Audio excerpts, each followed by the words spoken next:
Jaxson Dart will continue to put up Heisman Trophy level numbers, and this week's victim is Middle Tennessee.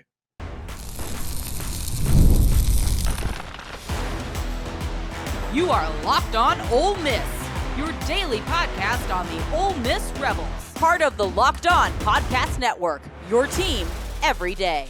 Welcome to today's Locked On Ole Miss podcast. I'm your host, Steven Willis, and today we are diving into the heartbeat of Lane Kiffin's offense, that is Jaxson Dart.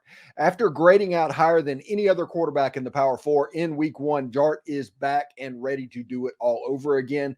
And with the weapons around him, it's going to be tough for any defense to stop him, honestly, on offense. Tre Harris might be the best player on the team, but he's far from the only option for Dart in the passing game. We also talk about the possible return of Jordan Watkins. Could this be the week?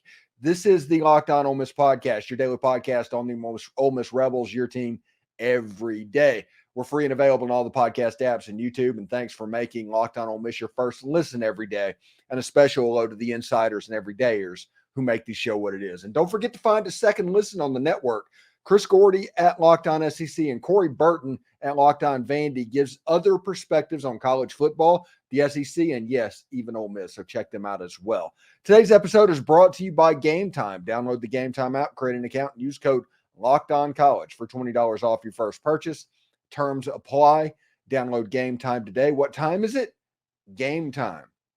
Speaking of Game Time, it looks like you can get some pretty good deals on tickets for the Ole Miss Middle Tennessee game. So this might be the last chance to get good deals. So you might want to look at that as well.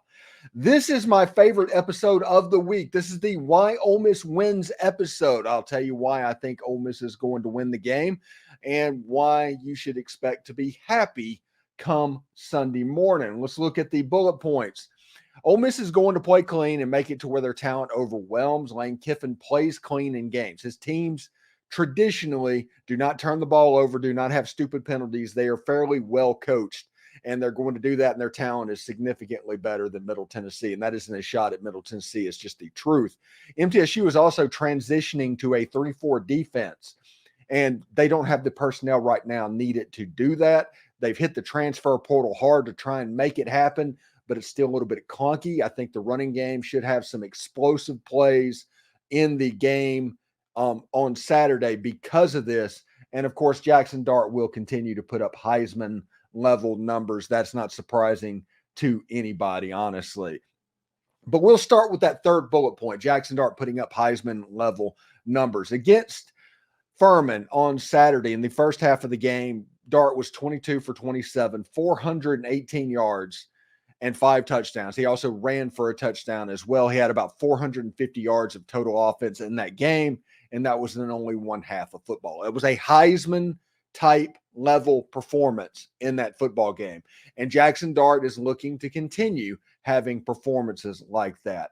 And it's something that I expect him to have big numbers. I'm not expecting 420 yards in the first half, but I am expecting somewhere north of 300, 350 yards in this game, especially with the weapons that he has at his disposal. He's a good player. He just is. And because of that, you can count on Jaxson Dart to make plays. And when you have Tre Harris out wide, when you have Juice Wells out wide, Caden Prieskorn, Daquan Wright, the running backs that Ole Miss have that we're going to talk about in a little bit as well, Jaxson Dart has a lot of toys at his disposal.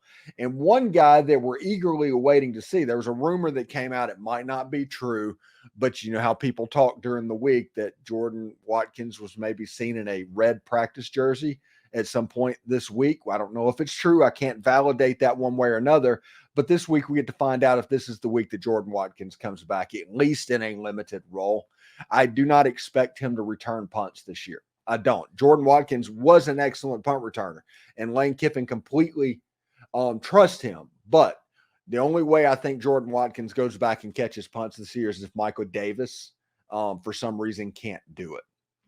But Jordan Watkins in the slot, him and Caden Lee, that is an interesting combination. Caden Lee is going to be he was at Reb Talk, which is usually a signal of where he stands and how he's going to perform. So maybe we're not going to see Jordan Watkins. Maybe they're going to rest him up for Wake Forest another week. But Jordan Watkins coming back into the offense is important because he was Jaxson Dart's safety blanket a year ago. He had 53 catches, 741 yards, and 3 touchdowns, and that was with a broken hand for like a fourth of the season or a third of the season. So let's keep an eye on this. That's something to watch for as well. Other things to watch for in this game is the running game. Again, on Saturday, was it a symptom of a problem or a product of the game plan? So we'll find out what's going on there as well. And, if you look at Ulysses Bentley, I think he is the guy positioned to have the explosive plays over the course of the week, over the course of this weekend because of the problems in the front seven and the MTSU defense and how explosive of a player he is. And I also want to see Matt Jones get carries in the first and second quarter. That's what I want to see. But Jaxson Dart is probably going to be the straw that stirs the drink a little bit in this football game. Whenever you have the weapons that he has and the way they operated, the quickness that they operate, when they have the helmet communication and the ways that they can make their situation even better calling into the teams. Ole Miss doesn't snap the ball usually under 15 seconds on the play clock. They just don't. They usually average at about 20, 21 seconds whenever they're going really fast, which means that they have time to point out some quick things about, hey, this is what the defense is doing. And we talked to Bill Flowers on Wednesday about defenses and how they disguise coverages and rolling over coverages and things like that designed to fool a quarterback. This is the benefit of having a year 3 quarterback. You have Jaxson Dart coming in very focused, very ready to go each and every week. And honestly, I have not seen a quarterback function at this level since Joe Burrow in 2019. Somebody this locked into football, where football was all that mattered to him. If you told me that nothing else mattered in this world more than football to Jaxson Dart this season for the next 4 months, I believe it, because this is the paycheck year. You only get 12 opportunities in the regular season to do this, and you only get what amounts to 4 preseason type games to do this, because Furman and then Middle Tennessee, and then you raise up a level like preseason game 3 used to be. Think about that, to Wake Forest. And then you have a warm-up game in week 4 against Georgia Southern. It makes sense for Jaxson Dart to completely sell out this year. And because of that, he's going to attack. He is going to use the weapons at his disposal and put up massive numbers. And by the end of the year, he is going to have the numbers that are saying, hey, you need to invite this guy to New York. And not since Eli Manning has Ole Miss had a quarterback invited to New York. So we will see how it goes. I expect Jaxson Dart to have a magnificent game. Maybe not necessarily yards. Like I said, I don't expect 420 yards in the first half. It's not like that. But expect north of 350 yards for the game. And this is with Middle Tennessee having a decent secondary. We interviewed Sam Doughton from GoBlueRaiders.com yesterday, and he talked about how the strength of this defense is probably the secondary. But most of these secondaries that Ole Miss is going to run into, it's not going to necessarily matter because Ole Miss is going to be that far superior to everybody they go up against, with the exception of maybe Oklahoma and Georgia. They're going to have to strain a little bit. They have an advantage over everybody else at the wide receiver position.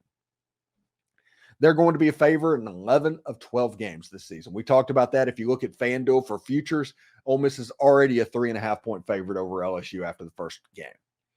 So we'll see how it goes. Jaxson Dart has everything in front of him. Decent numbers. I'm sure touchdowns are going to go up. I would like to see 4 touchdowns accounted for from Jaxson Dart this weekend. I would like to see 350 yards plus passing. And if that happens, you're looking at somebody that's about 800 yards with 10 touchdowns accounted for, right on pace to the direction he wants to go, in that direction being New York. We'll see how that goes as well. Coming up next, Derek Mason gave Lane Kiffin and Matt Corral headaches in 2021 when he was the DC at Auburn. But can his game plan hold up with a team still in transition? Stay tuned to find out how Ole Miss plans to handle that challenge. When you're hiring for your small business, you need to find the right professionals, the people that are going to truly fit your role and help your business grow. That's why you have to check out LinkedIn Jobs. I've personally used LinkedIn Jobs to find some top-notch candidates, and the platform really makes it easy to filter through and find quality people. LinkedIn just isn't another job board. It's a network full of professionals you will not find anywhere else. And what's great is even those who aren't actively searching for a job might see your role and realize, hey, this is exactly what I'm looking for. And over 70% of LinkedIn users don't even visit other major job sites. So if you're not looking at LinkedIn, you're probably doing this wrong. You might be missing out on your best candidates. 86% of small businesses get a qualified candidate within 24 hours. That's fast. And honestly, you need that in today's market. If you want to hire like a professional, use LinkedIn. Post your job for free at linkedin.com/lockedoncollege. That's linkedin.com/lockedoncollege to post your job for free. Terms and conditions apply. College football is back, baby. And it's not too late to catch up before the season starts. The SEC, ACC, Big Ten, and Big 12, like the SEC squad shows that aired last night on our channel. You can get it all from Locked On stable of college football experts by subscribing to the Locked On College Football podcast. Who has a chance to make the playoffs? What teams will cause chaos in their new conference? Everything you need to know, all in one place. Be sure to follow and subscribe to the Locked On Ole Miss podcast channel, part of the Locked On Podcast Network. Your team every day. So the head coach of Middle Tennessee is Derek Mason. Yes, that Derek Mason, the same Derek Mason that was the head coach at Vanderbilt that caused headaches for Ole Miss, who was the defensive coordinator at Auburn, who forced that 4 or 5 interception game by Matt Corral on the Plains that Auburn eventually ended up winning. That was the game that Matt Corral got hurt, went to the locker room, came back in. That was Luke Altmaier's true freshman year, the year that Ole Miss went to the Sugar Bowl. That's the one I'm talking about. Derek Mason had a plan that completely befuddled Matt Corral in the red zone. Multiple red zone interceptions. If Lane Kiffin would have just kicked field goals in that night, he would have probably won that game. But Derek Mason had an excellent plan that night. And Derek Mason, do not forget, made his bones as the defensive coordinator at Stanford, and he was known as the Oregon Killer.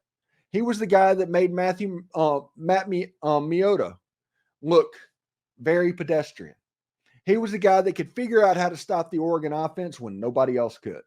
And then he ended up going to Vanderbilt, and they became a very sufficient defensive unit. They had some problems on offense, but he did take Vandy to a bowl game, and as we all know as SEC fans, that's nothing to sneeze at. So Derek Mason is at Middle Tennessee, and he is going to take that knowledge of how to deal with Lane Kiffin and how to deal with Ole Miss's offense and try and put it into use. Here's the problem that he is going to run into in this game, though. And that is MTSU is still a team in transition. They were coming off of the 4-2-5 defense a year ago. I think it was Tyrone Nix, if I'm not mistaken. It might not have been, he might have been the year before, but I think he was at Middle Tennessee. 4-2-5, and we all know that defensive players kind of fit differently depending on the scheme. If you're a 3-4 person, you want a different line than a 4-3 person or a 4-2-5 person. For instance, the defensive end position. Defensive ends in a 3-man front are generally around 280, 290 pounds. There are 3 techniques in a 4-man front.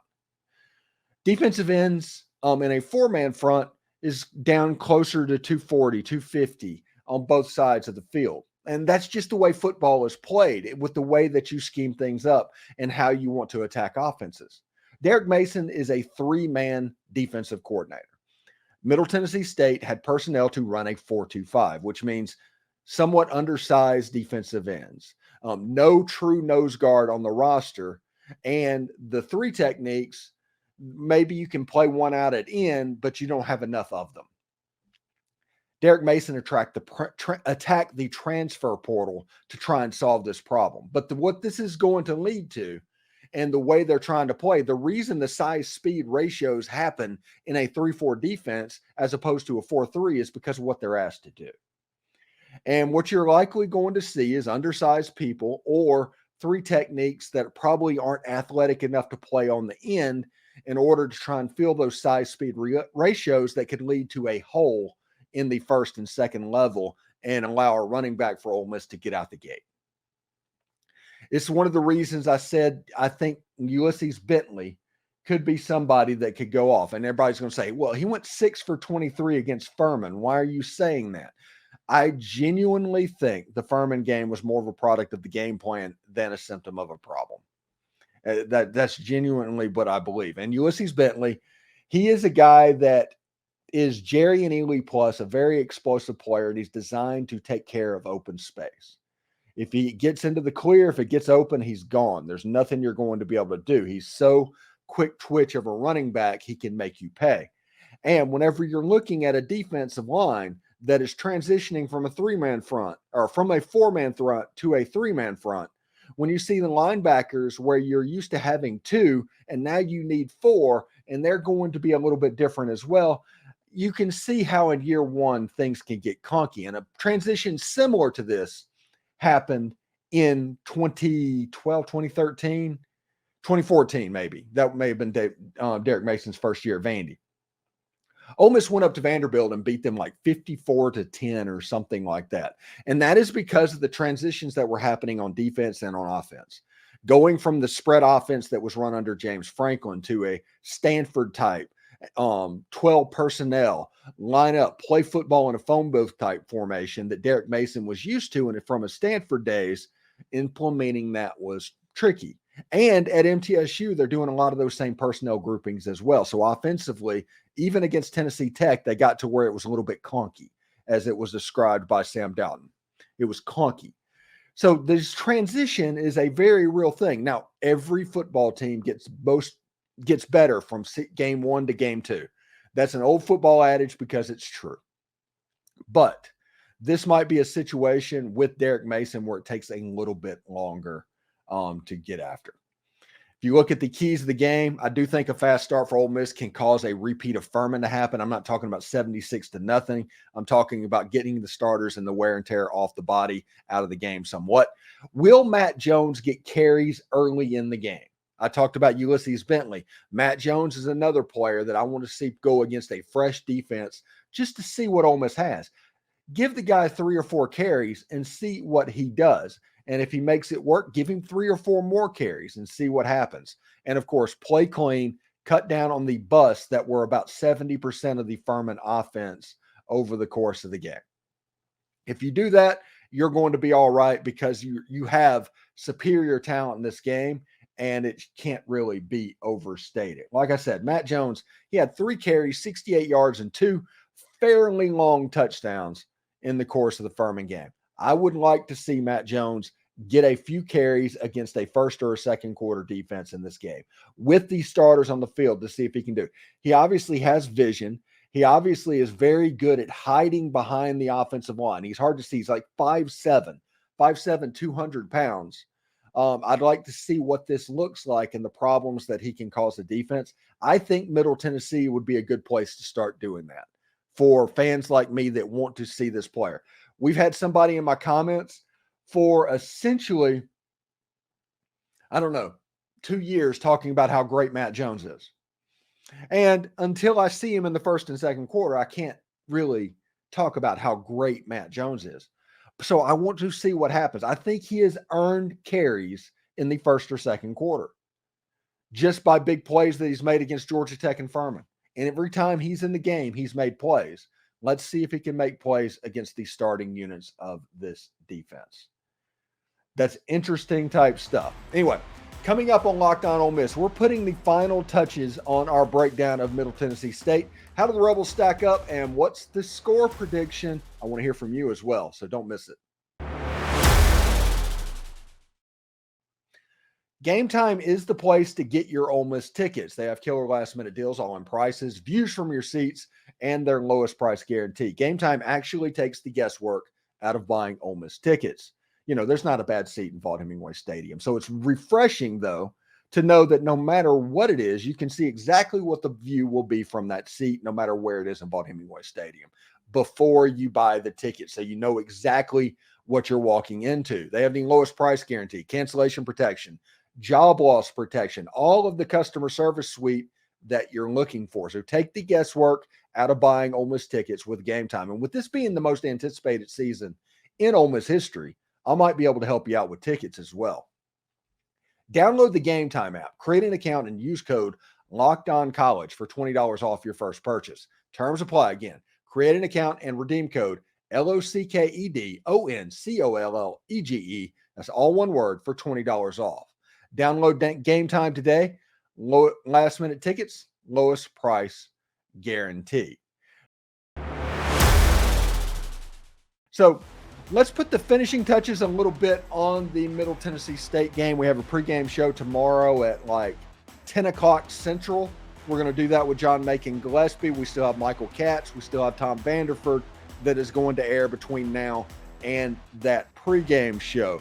So we have a lot of stuff coming out for everybody over the course of the week. The reaction roundtable is set up for Sunday night. And of course, our Locked On Ole Miss Live on Tuesday. The live shows are going. Just a little housekeeping, so to speak. Locked On has asked me to keep my live streams at about 30 minutes. So the post-game reaction show is going to be about 30 minutes. So the pregame show is going to be about 30 minutes. Locked On Ole Miss Live, 30 minutes. And the reason for that is the fast 24/7 streaming channel that Locked On is doing. They want to position my show on that channel quite a bit, so they need it to have a duration to where they can program it to where it's not overly long. So people that want to watch that, 30 seconds, nice little bite-sized morsel of reaction and things like that. So we're going to do that. So it's going to look a little bit different. And obviously, before the SEC play, we're working on sponsors all over the place. Everybody, they're all fighting for that prestigious Monday advertising spot. So we'll see how that plays out by the beginning of SEC football as well. Should be pretty great. So this game is interesting. When you look at the line update right now, Ole Miss is favored by 41.5 points over Middle Tennessee State. The over-under is up to 63.5. They're probably thinking somewhere in the neighborhood of 52-10-ish is kind of the score that they're thinking of. Maybe a little bit higher, maybe a little bit lower. And honestly, that looks about right. This is, like I said, and as I've said this whole week, this is probably the largest line I've ever seen Ole Miss have in an FBS game. I've seen large lines. I've seen huge numbers. I don't think I've ever seen one this big. And that a lot of that has to do with the fact that Ole Miss is number one in the SEC, and heck, I think number one in the country in offense, both scoring and yards. Defensively, if it wasn't for 2 carries at the end of the Furman game, they would have given up about 6 yards rushing to the Furman Paladins and about 150 yards total, with about 80 yards worth of bust thrown in there as well. This team is complete. It's full. And other than Brett McMurphy deciding that, okay, after the Furman game, winning 76-0 and dominating the way you did, you need to drop down from 6 to number 10. It makes no sense. All these media haters with all their bias, I'm just done with you. So we'll see how it goes. And this is a situation to where I see Ole Miss scoring a good number of points. I see Jaxson Dart playing into the third quarter. It's not going to be a halftime taken out type situation, but he is going to play into the third quarter of the game. And I think Austin Simmons is going to take it from there, and Walker Howard's probably going to get a garbage series at the end of the game at like 2 minutes left to go, whenever Ole Miss gets the ball last. That's the way I think this is going to look. I think Ulysses Bentley is going to be the running back star of the game, and I think Juice Wells is going to have the passing stats, even though, as we saw against Furman, Jaxson Dart likes to use Tre Harris. He's been identified. So like we've talked about for the better part of 8 months, the whole goal of this team is to take double teams off of Tre Harris. If Ole Miss can do that, they will win this game a lot more than if they can't do that. That's what it is, because Tre Harris is perhaps the best football player on this entire team. Even with what they're doing on the offensive line, even with what they're doing on the defensive line, everybody on the team, Tre Harris is a special level player for Ole Miss, and the defenses are going to realize that. That's the reason it was important to recruit people like Juice Wells, Daquan Wright, people that make it to where you cannot double team Tre Harris. And on the defensive line, we also talked during the whole offseason about the need to have to double team Walter Nolan and JJ Pegues. And if Ole Miss can do that, it's going to set up Princely Amonmielen and Jared Ivey in positions that they can win. And when you look at the depth chart, moving Suntarine Perkins to back up Jared Ivey to go with a Princely Amonmielen, that looks to be the plan. They're hoping that JJ Pegues can demand that double team, because Walter Nolan, is going to demand that double team and make it to where Suntarine Perkins and Princely Amonmielen can get after the quarterback on third down. That is something we noticed. I want to see linebacker.